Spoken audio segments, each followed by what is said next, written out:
council member for the 5th District, and we are here in the 5th District at Kentucky American Water, and I have Susan Lancha with us today, a senior manager here. Susan, thank you for coming to talk about the company and the property. Can you tell us a little bit about the history of this property? Yeah, sure, absolutely. We're in the filter building right now, but the property is about 80 acres or so. It's on Richmond Road, right across from Chick-fil-A, right outside or inside New Circle Road. And this property is actually the original site where, when three businessmen back in the 1880s started a water company, this is the site that they used for the first treatment plant. So it has a tremendous amount of history for Lexington. And so those three businessmen had a plant built here, a water treatment plant, plus they also built all the pipes and such throughout our system, and at that time just in Lexington. So there's a lot of history here. We have of course, it's the original site of the first treatment plant. We have some other buildings that go along with that plant, and today we also have basically the corporate office of Kentucky American Water, and that's what most people see when they pass us on Richmond Road. And so that's where all of our offices are, our engineering, our water quality team, etc. So that's in front, but also in the back we have a field operations center where a lot of our vehicles are stored. We have a stockyard. So there's a lot of things going on here at 2300 Richmond Road. Yeah, there's definitely a lot on the property. It's beautiful and such a nice day out, so I'm happy to be here. But around us are all these water tanks. That's right. So tell me a little bit about where this water comes from. Sure. Well, the water here at our Richmond Road station, which is the name of our plant here, can actually come from two different sources. We can treat water from the reservoir out by Jacobson Park. You know, that water that's on both sides of Richmond Road. One side is the Lake Ellerslie Fishing Club. The other side is Jacobson Park. So that's reservoir number 4. That's our name for it. So this plant can treat water from that reservoir, but it can also treat water from the Kentucky River. Back in I believe it was 1930, when there was the great drought that was hitting the United States, this area dealt with that as well. And so at that time, to get more water beyond what the reservoirs could provide, a water main, a large transmission main was built from this property all the way to the Kentucky River. So we've been treating water from the river for that long as well. Now today there's also a treatment plant at that site, so that does the bulk of the river water for us in Fayette County. But yeah, so the reservoir water as well as the Kentucky River water can come here. And by far the majority of our water supply is from the Kentucky River. So it's a very important waterway for us. So just really quickly, thinking about the Kentucky River water, if you're taking water from there to my house, what's the approximate timeline for that? So the Kentucky River is about 12 to 13 miles away from here. So by the time it gets from the river here, it's treated and then gets to your house, maybe 1 or 2 days. Okay, yeah, that's pretty quick. Yeah. Thank you. Sure. So we're outside here in kind of the middle of the water process. So here behind us are some basins that pull sediment out of the water, and then we were just in the filtration building. Now, when you were giving us the history, I was thinking of maybe all of the changes that have been happening on this property. Can you tell us a little bit about some of the current upgrades that are happening? Sure. Well, during COVID, people, if they drove by, they probably saw a lot of construction. So most recently, we have a new chemical building. And so that chemical building is a real game changer for us in the treatment process because it allows us to use liquid forms of chemicals, specifically chlorine and ammonia, which we use in the disinfection process, and not use gaseous forms of those, but liquid forms of those. Much safer for our operators, much safer for the area, for the community as well. And then the filter building that you mentioned, that one was completed back in 2016. That upgraded a part of the property that was dated back to the 1920s.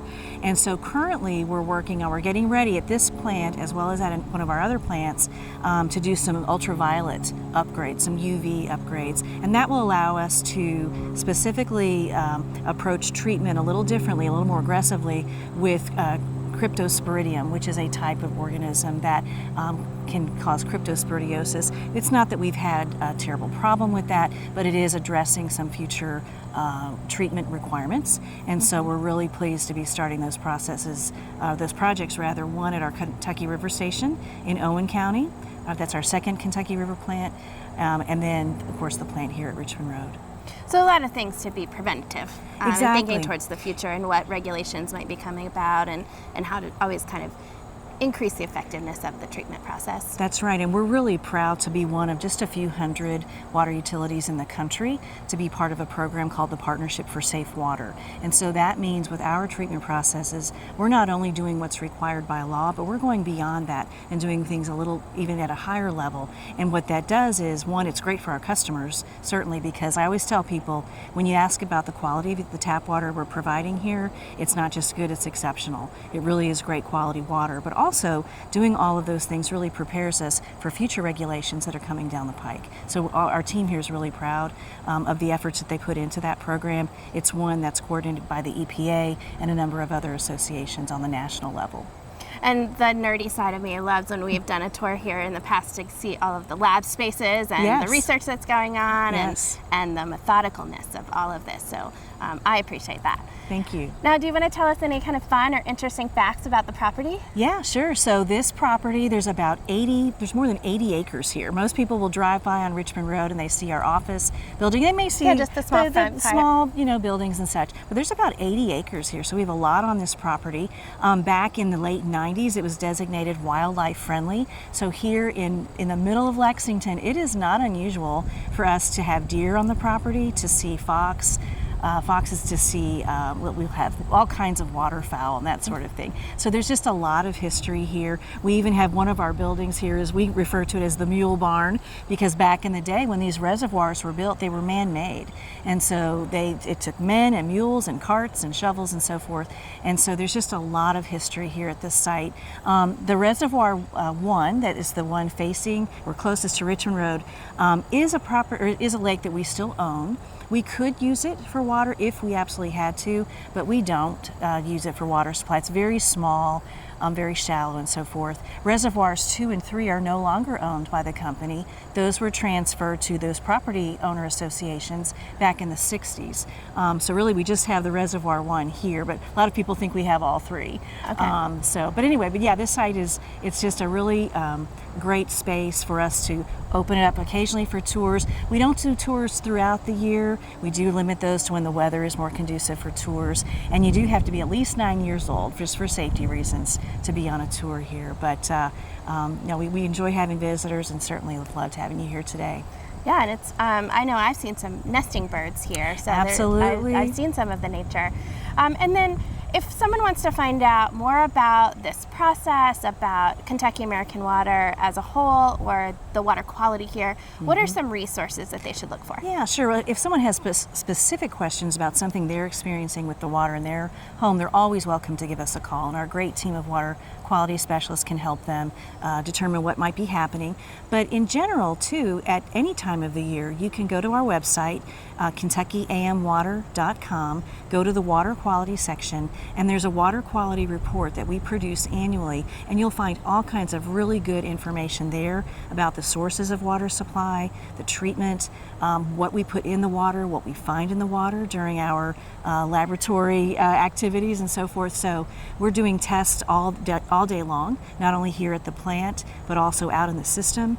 So it's a really, really good comprehensive report, and all water utilities produce them. Ours will be produced annually in the spring. So if it says, the one that's out there now will say 2022, so no one should be concerned that we're delayed. That is referencing all of the data that we collected throughout the year 2022. Next year we'll have 2023s.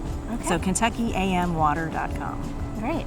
Well, thank you so much for having me out today and showing me around, and for all the work that you and your entire team do. Well, we appreciate it very much. Come back again sometime.